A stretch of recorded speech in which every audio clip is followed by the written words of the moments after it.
Immolation par le feu d'un journaliste en Tunisie. Il voulait dénoncer par cet acte les conditions de vie difficiles à Kasserine, une région du centre-ouest de la Tunisie. Après ce drame, des heurts ont éclaté entre police et manifestants.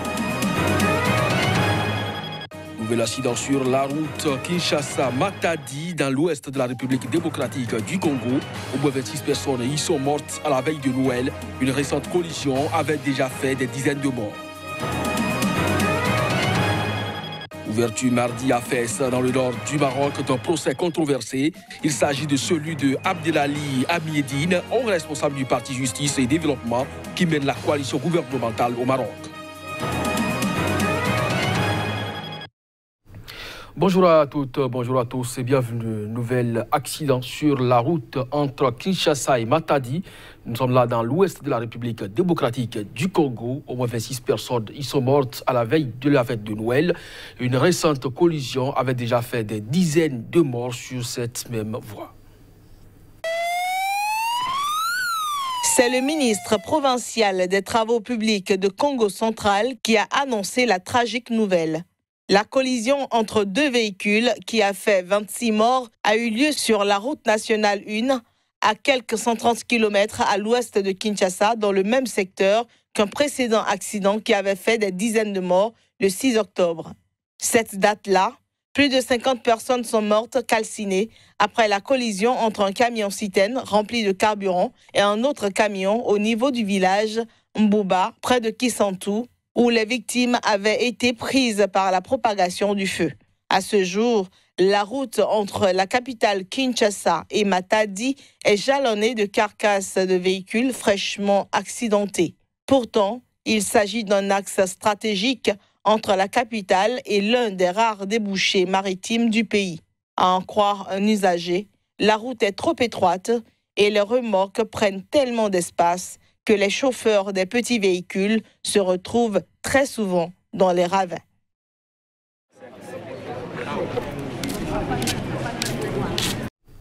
Aux Comores, les électeurs sont appelés aux urnes les 29 mars et 21 avril pour élire leur président ainsi que les gouverneurs des 3 îles autonomes.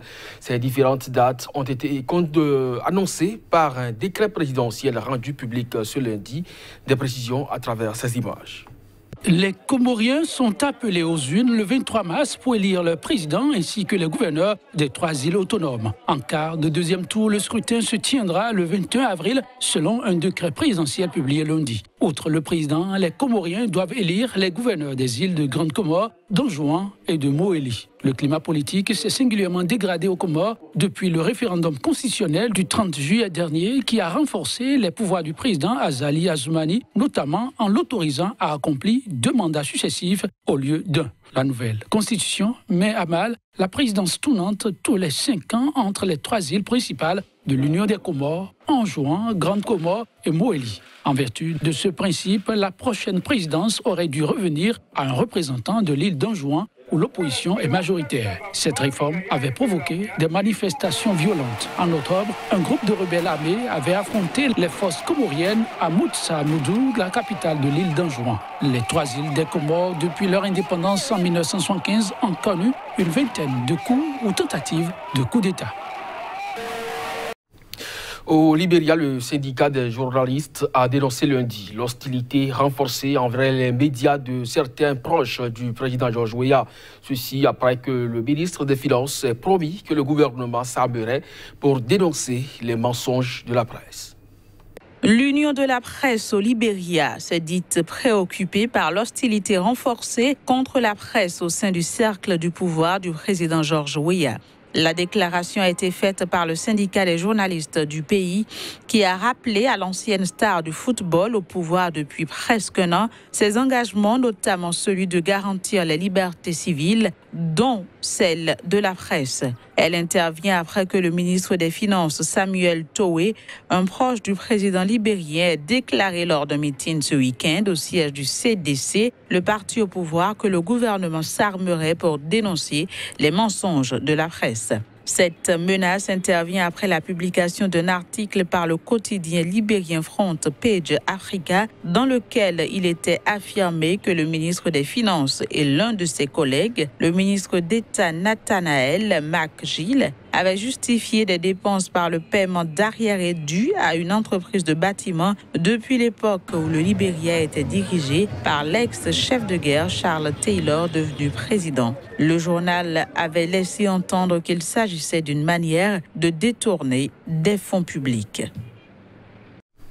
On reste avec la presse. Immolation par le feu d'un journaliste en Tunisie.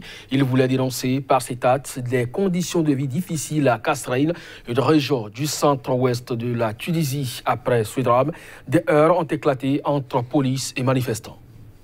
Des dizaines de manifestants ont brûlé des pneus et bloqué la rue principale du centre-ville de Kasserine, située à 270 km de Tunis. La police, elle, avait répliqué par des tirs de gaz lacrymogène. Le porte-parole du ministère de l'Intérieur a déclaré que 6 membres des forces de sécurité avaient légèrement été blessés lors des affrontements et 9 personnes arrêtées. Au commencement, le journaliste Abdel Razak Zorghi, alors âgé de 32 ans, qui est décédé après s'être immolé par le feu. Il affirmait vouloir protester contre le chômage et la dégradation de la situation économique dans la région de Kasserine.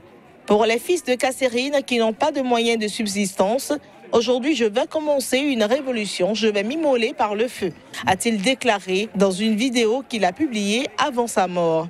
Le syndicat national des journalistes tunisiens a déclaré qu'il envisageait d'organiser une grève générale dans le secteur des médias. Kasserine est l'une des premières villes où avaient éclaté fin 2010 des manifestations sociales au cours desquelles la police avait tué des manifestants. Malgré les progrès de la transition démocratique depuis et un récent retour à la croissance économique après des années de stagnation, les autorités tunisiennes peinent toujours à répondre aux aspirations sociales des Tunisiens. Ouverture mardi à Fès, dans le nord du Maroc, d'un procès controversé. Il s'agit de celui de Abdelali Amiedine, haut responsable du parti Justice et Développement, qui mène la coalition gouvernementale dans le pays. Le procès a débuté en présence de dizaines de personnes et un important dispositif policier était mobilisé aux abords de la cour d'appel à Fès, au Maroc. Mais rapidement, le jugement a été ajourné et reporté au 12 février. Abdelali Amiedine est poursuivi dans une affaire pour laquelle il avait déjà été jugé en 1993. Des affrontements entre étudiants islamistes et de gauche avaient à l'époque entraîné la mort d'un de ces derniers, du nom de Mohamed El-Djid. Le haut responsable islamiste, alors étudiant, fut condamné à 2 années de prison pour participation à une rixe au cours de laquelle sont exercées des violences ayant entraîné la mort. En juillet 2017, des proches de la victime ont déposé une nouvelle plainte devant le juge d'instruction qui a décidé en novembre dernier de poursuivre le responsable islamiste avec requalification des faits selon un site d'information. Le parti Justice et Développement a exprimé son soutien unanime à Amiedine, alors que le chef du gouvernement, Saad Eddine El Othmani, a qualifié d'incompréhensible la décision du juge d'instruction. Le ministre de la Justice, Moustapha Ramid, a remis en question l'indépendance de la justice, soulevant un tollé chez les magistrats. En Libye, au moins une personne, dont un fonctionnaire, a été tuée dans l'attaque contre le ministère des Affaires étrangères survenue ce mardi matin à Tripoli, la capitale. Selon les témoins, c'est une voiture piégée qui a tout d'abord explosé devant le bâtiment. Des combats ont ensuite éclaté à l'intérieur avec des assaillants avant une deuxième explosion provoquée par un kamikaze. Les images.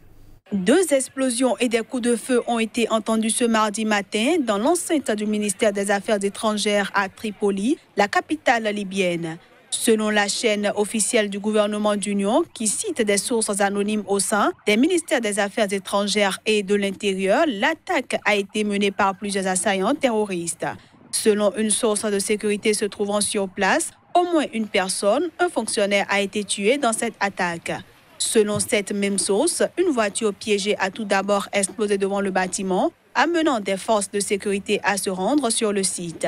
Des combats ont alors éclaté à l'intérieur avec 3 ou 4 assaillants. Une deuxième explosion, provoquée par un kamikaze, a ensuite eu lieu au 2e étage.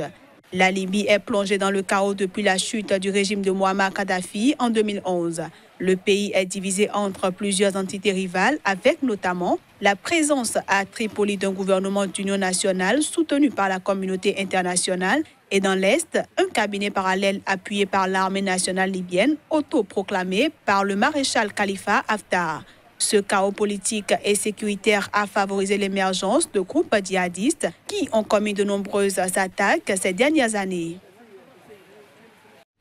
Opération d'intimidation avant les élections législatives au Bangladesh. Les partis d'opposition montent au créneau et dénoncent les agissements de la police. Plus de 10 500 militants de l'opposition arrêtés au cours des dernières semaines au Bangladesh. Ces chiffres sont publiés alors que les États-Unis ont exhorté le gouvernement de la première ministre Sheikh Hasina, qui vise un 4e mandat, à faire davantage pour garantir la liberté de vote durant les élections législatives prévues dimanche. Les partis d'opposition ont déclaré que la vague d'arrestations depuis la convocation des élections le 8 novembre visait à créer un climat de peur. Le principal parti nationaliste d'opposition, le BNP, dont la dirigeante Khaleda Zia purge une peine de 17 années de prison, a déclaré que 7021 de ses militants avaient été arrêtés.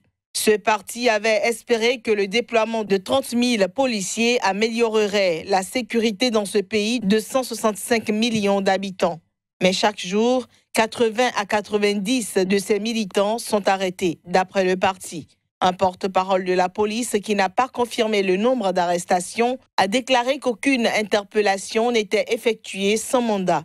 Une dizaine de journalistes locaux couvrant les élections ont été blessés dans une attaque contre un motel où ils résidaient. La police a dit ne pas connaître l'identité des agresseurs.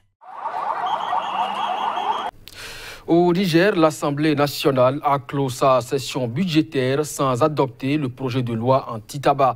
Une situation inédite dénoncée par SOS Tabagisme et le réseau parlementaire contre le tabac. Reportage. L'Assemblée nationale a clôturé sa session budgétaire sans adopter le projet de loi contre le tabac qui était dans son pipeline depuis près d'un an.